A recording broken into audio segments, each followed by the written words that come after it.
Hai, Assalamualaikum warahmatullahi wabarakatuh. Jumpa lagi dengan saya di channel Yudi Bagasdian.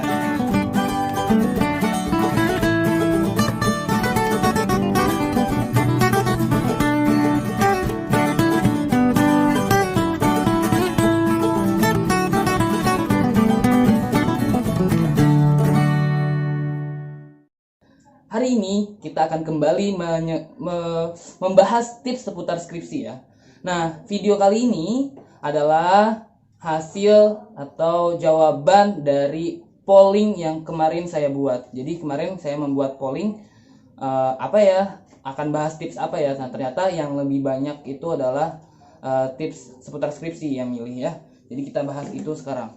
Nah, saya akan membahas beberapa hal yang membuat kita jadi nggak selesai-selesai atau mandek skripsinya. Kenapa sih kok jadi nggak selesai-selesai gitu ya? Ada beberapa hal yang jadi penyebabnya. Ini dia faktor atau penyebab penghambat skripsi kita yang bikin nggak selesai-selesai. Apaan aja sih? Oke, yang pertama itu ada di judul dan latar belakang kita. Kenapa? Karena judul dan latar belakang itu yang mempengaruhi banget ya. Bab 2, bab 3, bab 4, dan bab 5-nya. Jadi kalau judul dan bab 1 kita nggak kuat, latar belakangnya nggak kuat, pasti itu gampang banget kita goyang ya. Gampang banget kalau misalkan ada dosen ini bilang, ini kok kayak gini, kita terus langsung kayak ganti lagi. Terus ini kok kayak gini, ganti lagi. Terus yang pertama itu ya, jadi judulnya itu bisa jadi ya. Kenapa sih kok judulnya salah? Apa sih salah di mana nih judulnya? Nah, makanya ada teknik dan kiatnya adalah menentukan judul setelah melakukan survei, kemudian analisis masalah di lapangan dan sebagainya. Itu juga nggak cukup, karena apa? Kita juga harus melihat situasi sekarang nih ya. Kita ngecek dulu nih, sumbernya kuat nggak nih, sumbernya banyak nggak, udah banyak peneliti-peneliti yang membahas ini nggak, udah banyak peneliti-peneliti yang membahas ini belum.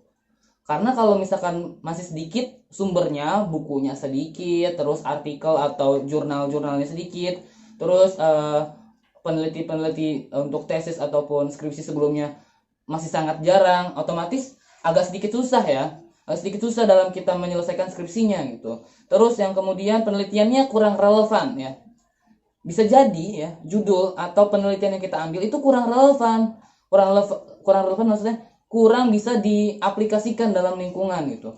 Nah, makanya kaitkanlah judul dan latar belakang penelitian yang kita ambil itu sesuai dengan kenyataan ataupun kondisi sekarang. Bahkan kalau bisa yang agak realistis ke depan gitu. Yang ke depan, jangan ngelihatnya yang belakang. Ya, karena yang belakang-belakang mah udah nggak usah, ngapain, tinggalin gitu. Harus berpikir ke depan, saat ini dan saat ke depan. Seberapa manfaat skripsi kita untuk masa depan nanti. Kalau saya kan tentang pendidikan nih, karena kuliahnya bidang pendidikan. Jadi pendidikan apa nih ke depannya? Apalagi sekarang nih, pada saat sekarang nih lagi kondisinya COVID, pembelajaran dari rumah atau daring dalam jaringan ataupun PJJ, pembelajaran jarak jauh. Nah, kita bisa memilih judul-judul atau variabel-variabel yang bisa digunakan dalam kondisi saat ini untuk pembelajaran jarak jauh, online, dan sebagainya.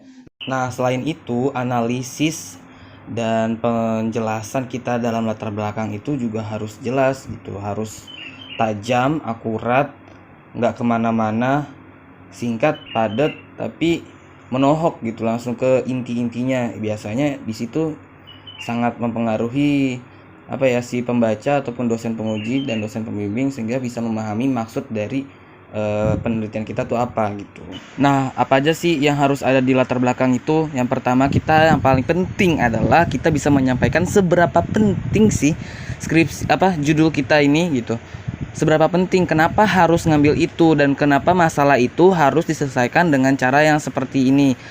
Nah, tentukan variabelnya, masalah-masalahnya dulu nih, analisis nih, masalah-masalahnya kita lihat. Dari masalah-masalah yang ada, kita lihat nih apa yang mau kita ambil, apa yang mau kita kasih obatnya gitu, apa yang pengen kita kasih solusinya gitu. Setelah itu solusinya kita ambil. Masalah ada, solusinya ada, nah penghubungnya bagaimana? mau dilakukan dengan cara seperti apa, penelitiannya mau ngambilnya kayak gimana gitu. Jenis-jenis penelitian kan ada lagi kan. Nah, paling nggak dari situ kalau misalkan dari latar belakangnya udah kuat gitu, udah deh pasti bisa kok. Tinggal kita cara menentukan penulisannya gitu ya. Terus lihat gaya-gaya penulisan yang sesuai dengan format dan ketentuan, karena ada panduannya ya gitu. Setiap kampus biasanya beda-beda gitu. Bahkan setiap program studi dan fakultas tuh bisa jadi beda. Nah, makanya banyak-banyak tanya, banyak-banyak sharing dengan kakak-kakak tingkat, dengan teman-teman yang sudah selesai skripsinya gitu. Jangan ragu-ragu. Oke, selanjutnya adalah bisa jadi ya karena kita terlalu idealis. Terlalu idealis tuh maksudnya terlalu mempertahankan sudut pandang kita gitu. Terlalu mempertahankan yang menurut kita benar adalah benar gitu. Jadi kita ngerasa yang ini terus yang kita pertahanin. Memang bagus gitu. Misalkan ide kita bagus, brilian. Tapi dosen tuh tahu, oh ini terlalu susah. Misalkan, ini bagus tapi terlalu susah. Kamu bisa nggak gitu? Oh ini bagus tapi terlalu kompleks ya gitu. Coba dibuat lebih fokus penelitiannya. Penelitiannya fokus aja ke satu titik masalah. Jangan sampai kita ambil ambil satu masalah tapi masalah itu kompleks. Jadi kita nggak boleh terlalu idealis. Jadi agak sedikit tipis ya, terlalu idealis mempertahankan keidealisan sama keras kepala gitu. Jadi kalau misalkan ada dosen yang memberikan saran dan memang sarannya itu dapat kita terima gitu, oh iya ya, mau pilihannya gini, mau skripsinya bagus tapi lulusnya lama dan belum tentu lulus cepat dan belum tentu bagus juga nanti akhirnya, atau yang biasa tapi kita bisa kemas dengan baik terus kita bisa jadi lulus yang cepat atau tepat waktu lah paling tidak gitu. Nah tentu kita pilih yang biasa-biasa aja, nggak terlalu kompleks, nggak terlalu ribet, tapi kita bisa kemas dengan baik, kita bisa sampaikan dengan baik dan lulusnya cepet gitu. Tentu itu yang lebih baik daripada masalahnya keren, wah masalahnya keren banget nih gitu, kayak wow banget gitu ya, judulnya susah banget gitu, kayak pasti kita kayak ada ngerasa gengsi gitu kan ya kalau bikin bagus atau yang keren, masalahnya nggak biasa daripada yang lain. Itu keren sih, tapi belum tentu hasilnya kita penyampaiannya bagus, idenya belum tentu tersampaikan dengan baik, solusinya belum tentu tersampaikan dengan baik, penelitiannya belum tentu diterima dengan baik. Kemudian udah pasti juga akan lebih lama gitu ya skripsinya. Lebih baik jangan terlalu idealis banget gitu ya. Sharing sama kakak-kakak atau teman-teman atau dosen-dosen, Pak ini gimana sih Pak supaya cepet Pak, ini ada caranya nggak ya, atau Kak gitu, ada caranya nggak ya supaya ini itu kendala yang ini bisa cepat diselesain, gimana caranya gitu. Karena ada banyak gaya, ada banyak cara, ada banyak tips pada saat di lapangan gitu ya. Nanti kamu bakal ngerasain sendiri bagaimana, banyak sharing aja. Oke, nah selanjutnya tadi kan saya udah bilang tuh ya, banyak-banyak apa segala macam, banyak-banyak sharing, banyak-banyak tanya. So kita harus turunin gengsi kita.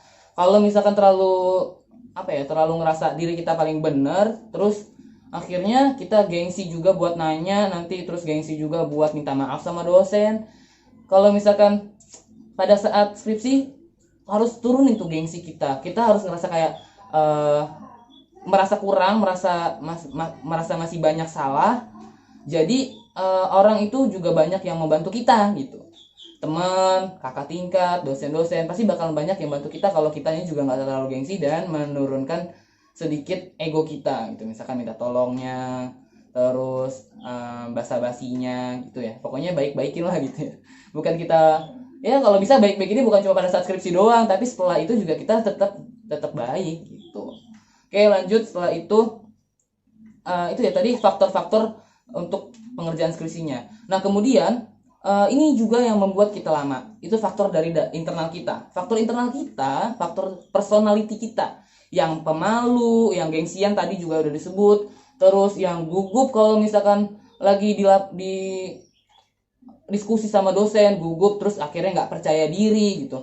Nah kita tuh udah mahasiswa gitu ya, sebetulnya kalau buat gugup, pemalu, nggak percaya diri, nggak kelar-kelar gitu, nggak kelar-kelar. Kita harus berani juga untuk berargumen, untuk sharing, untuk menyampaikan pendapat. Jadi ide kita tuh nyambung. Sebetulnya kita dalam membuat skripsi itu kan masih dibimbing kan, ada dosen pembimbing. Kita nggak bikin skripsi itu sendirian.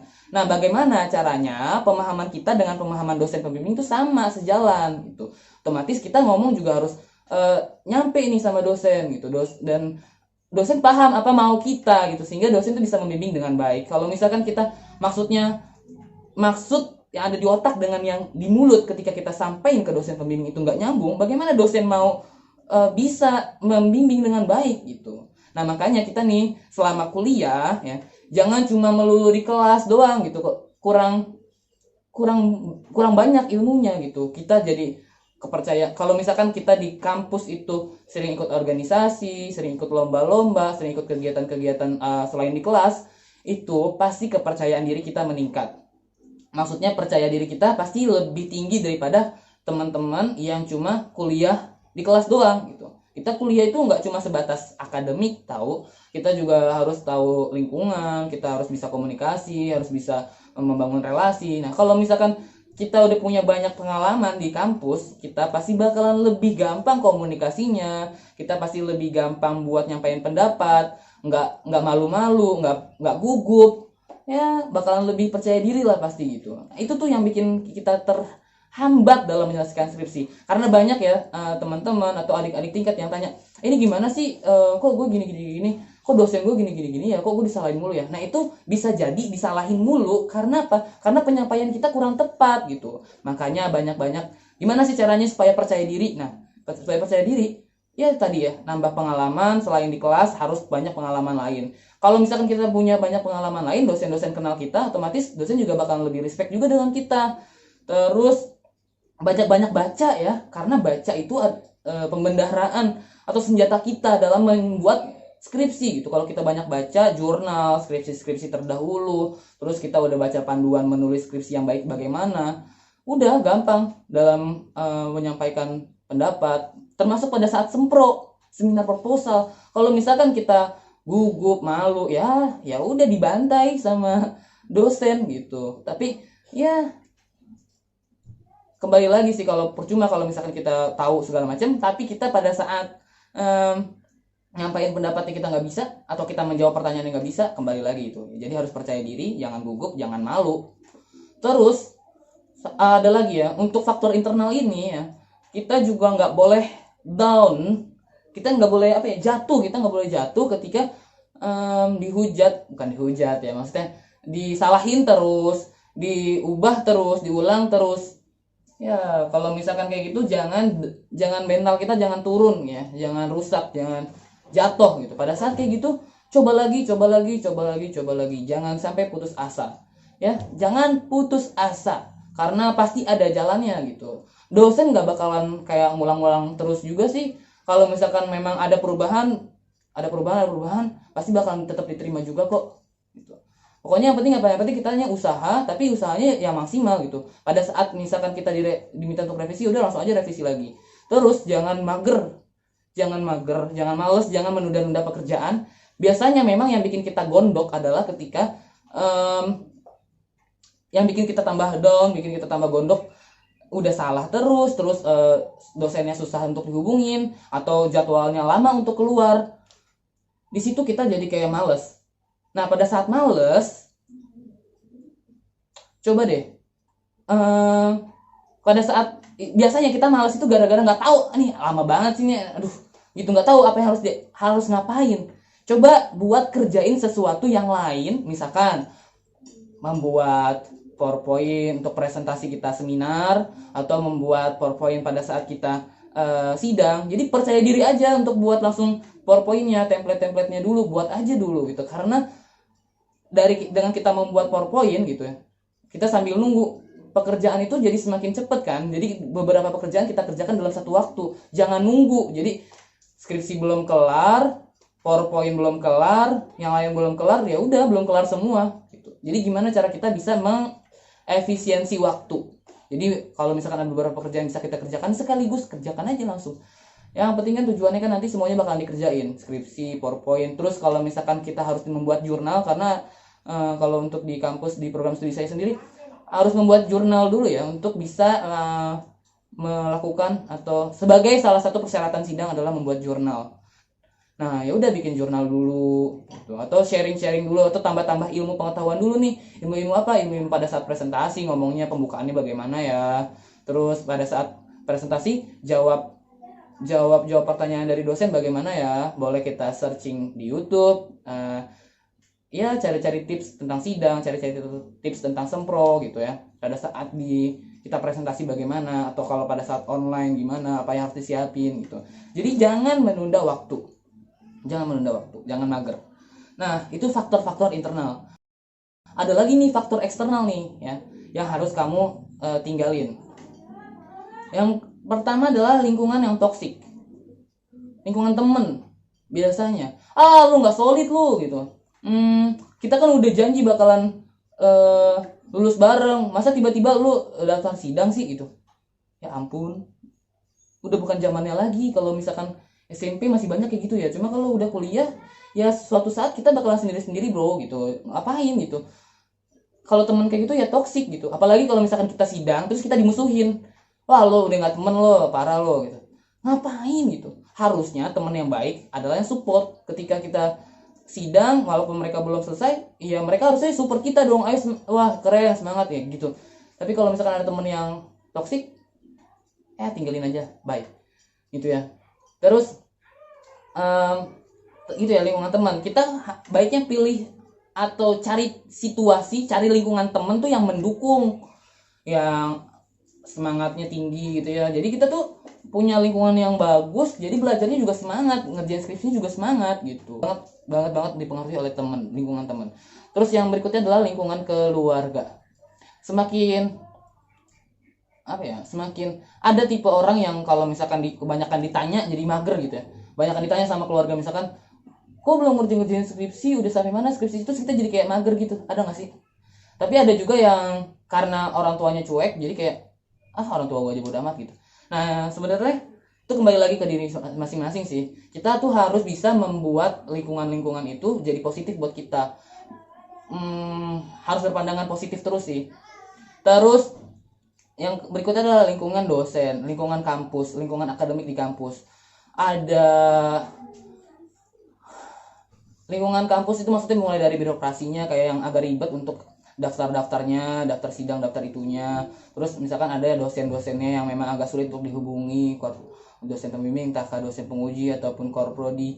Ya, tapi itu sih faktor yang lingkungan ini sangat kecil ya sebetulnya dibandingkan faktor internal yang tadi ya. Faktor diri kita sendiri itu yang paling besar sih. Ya, itulah ya. Makanya cari lingkungan yang baik. Terus kalau bisa nih terkait tentang dosen, kita tuh udah survei duluan, kita udah tanya-tanya duluan, dosen apa sih yang agak enak, yang lebih enak gitu. Kalau misalkan kita ada beberapa opsi pilihan dosen, terus kita tahu karakternya masing-masing, itu kan bakalan lebih nyantai, lebih enak gitu kerjasamanya gitu. Jadi untuk lingkungan kampus atau dosen, kita udah bisa mengamati dosen mana nih yang kayaknya bisa sesuai dengan tipe kita gitu. Karena kan setiap orang tipenya beda-beda ya gitu. Setiap dosen beda-beda, dan setiap orang juga senang punya dosen yang kayak gini atau tipe A. Ada orang yang senang sama dosen tipe B, ada yang suka dosen tipe C, ada yang suka tipe cuek, ada yang suka tipe perhatian, ada suka tipe memang yang disiplin gitu. Ada yang perfeksionis, ada yang santai gitu ya, beda-beda. Pilih dosen-dosen yang, kan kita biasanya kan 2 dosen pembimbing tuh ya, pilih dosen yang sekiranya bisa saling mengcover kelebihan dan kekurangannya. Misalkan yang satu agak sedikit perfeksionis, yang satu baik, santai, menguatkan dari diri kita gitu. Oke, paling itu doang ya tips hari ini. Ada banyak hal ya tadi ya udah saya sebutkan, itu yang harus kita perhatikan ya, yang harus kita hindarkan supaya skripsi kita cepat kelar. Mulai dari pemilihan judul dan latar belakang yang sesuai, terus